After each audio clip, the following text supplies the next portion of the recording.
হালাল ভাবে ধনী হতে চাইলে সকাল বিকাল একটি দোয়া 7 বার পড়বেন।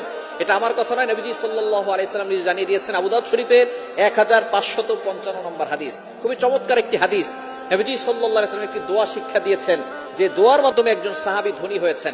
আপনি ঋণের বোঝা জর্জরিত আছেন, টেনশন, দুশ্চিন্তা, ডিপ্রেশন, ফ্রাস্ট্রেটেড পিপল যারা আছেন, অনেক দুশ্চিন্তা, দুশ্মনের দুশ্মনী, এবং অনেকে আপনার সাথে দুশ্মনী করে আপনাকে ক্ষতি করতে চায়, অথবা আপনি ঋণের বোঝা জর্জরিত হয়ে টেনশনে আছেন, এই একটি আমল করেন। সকালে 7 বার ফজরের নামাজের পরে পড়বেন এবং মাগরিবের পরে 7 বার পড়বেন। আল্লাহ পাক রব্বুল আলামিন আপনার সকল দুঃখ, কষ্ট, টেনশন এবং ঋণের বোঝা দূর করে আল্লাহ আপনাকে সম্পদের মালিক বানাবেন। এটা নবী সাল্লাল্লাহু আলাইহি ওয়াসাল্লাম নিজে বলে দিয়েছেন।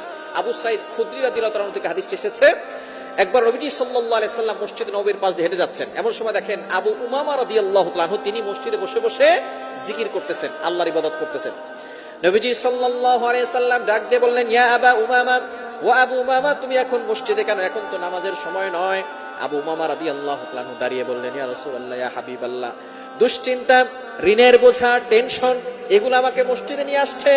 সাহাবায়ে কেরাম যখনই টেনশনে পড়ে যেতেন তখন তারা মসজিদে চলে আসতেন, আর আমরা টেনশনে পড়ে গেলে, দুশ্চিন্তায় পড়ে গেলে আমরা মসজিদে নামাজ পড়তে যাই না, আরো মসজিদ থেকে বের হয়ে যায়, এমপির কাছে যায়, মন্ত্রীর কাছে যায়, মিনিস্টারের কাছে যায়। না না, বিপদে পড়ে, যখনই আপনি বিপদে পড়ে যাবেন সাথে সাথে আল্লাহর কাছে হাজির হয়ে যাবেন, আল্লাহ তাআলা সকল বিপদ থেকে আপনাকে উদ্ধার করে দিবেন।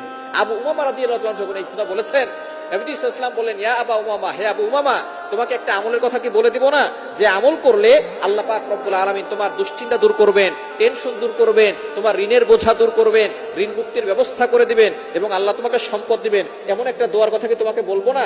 তখন সাহাবী বললেন, ইয়া রাসূলুল্লাহ, তাড়াতাড়ি বলেন, সেই দোয়াটার জন্যই তো আমি এখানে হাজির হয়ে গেছি। এবার রাসূল সাল্লাল্লাহু আলাইহি ওয়াসাল্লাম বলেছেন যে তুমি একটা দোয়া পড়বে, এই দোয়াটা ফজরের পরে 7 বার, মাগরিবের পরে 7 বার। এই সাহাবী আবু উমামা রাদিয়াল্লাহু তাআলা তিনি এই দোয়াটা পড়েছেন। কিছুদিন পরে নবীজি সাল্লাল্লাহু আলাইহি ওয়াসাল্লামের জন্য হাদিয়া নিয়ে আসছেন এবং বলছেন, ইয়া রাসূলুল্লাহ, আপনার এই দোয়ার আমল করে আমি ঋণ মুক্তির ব্যবস্থা করেছি, আল্লাহ পাক রব্বুল আলামিন করে দিয়েছেন, এবং আল্লাহ পাক রব্বুল আলামিন আমাকে সম্পদশালী বানিয়েছেন, আমি নিজে আপনার জন্য কিছু হাদিয়া নিয়ে আসছি। দোয়াটি হচ্ছে, আল্লাহুম্মা ইন্নী আউযু বিকা মিনাল হাম্মি ওয়াল হুজনি ওয়া আউযু বিকা মিনাল আজজি ওয়াল কাসালি ওয়া আউযু বিকা মিনাল জুবনি ওয়াল বুখলি ওয়া আউযু বিকা মিন গলাবাতিদ দাইনি ওয়া কাহরির রিজাল। এটা বুখারী শরীফের ভিতরে একটু অন্য রায়াত আছে, আবু দাউদ শরীফের ভিতরে আসছে। আমি আবু দাউদের রিওয়ায়াতটি বলেছি। এটা আপনি আমল করবেন ফজরের পরে 7 বার, মাগরিবের পরে 7 বার। একই সাথে করলে দুশ্চিন্তা, ঋণের বোঝা, টেনশন, সকল ধরনের দুশ্চিন্তা থেকে, অভাব থেকে আল্লাহ তাআলা দূর করে আল্লাহ আপনাকে সম্পদশালী